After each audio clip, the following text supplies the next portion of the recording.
She looks like a virgin. She talks like a virgin. I mean, who would have sex with her? I wouldn't. Oh,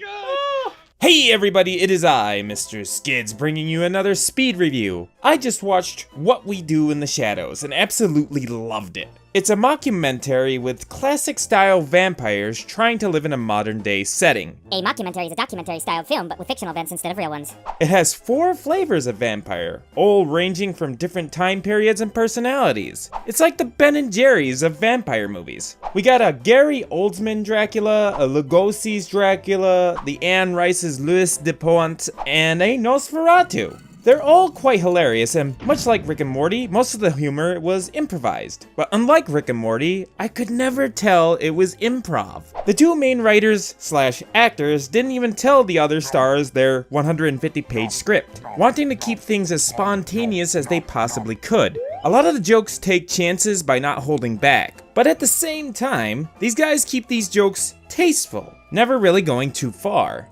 Unlike certain Hollywood bigwig companies. You know, the ones that are always family friendly when it comes to certain types of humor and never really push boundaries with their jokes. The humor can get meta with the actors too. A lot of that tongue-in-cheek comedy that goes over really well here. In particular, one of the actors, named Stu, was told that he was being brought onto the set for his computer skills, and that he would have a small cameo in the movie. Considering what happens to him in the film, this is particularly hysterical. Not only that, even though it was a comedy, I started to find myself invested with the plot, and what was going to happen to them in the end. The writing is very clever and witty, knowing when the story needs to calm down and when to let the drama take over. This leads me to liking these characters more and more throughout the course of the film, keeping me enthralled all the time until its conclusion. I got quite acquainted with my chair, especially with the edge of it.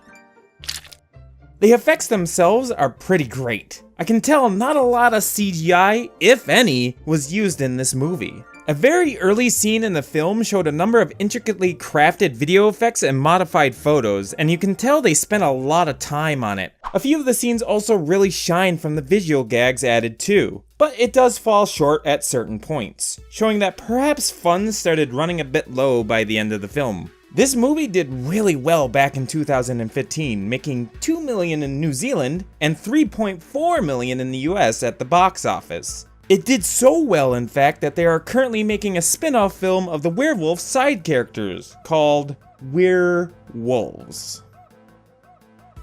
God damn that pun. I really don't want to go into too much detail about this movie. It's just something you have to see to believe. So all in all, I give this movie a 9 out of 10. I haven't laughed so hard so many times in a long time. It's just that darn good a film. I highly recommend watching it, especially with friends. Just leave me to do my dark bidding on the internet. Yes! Oh my God. Sorry about this one being so short, guys. I promise I'll have a much longer one soon. For now, go watch What We Do in the Shadows, and I promise you won't regret it.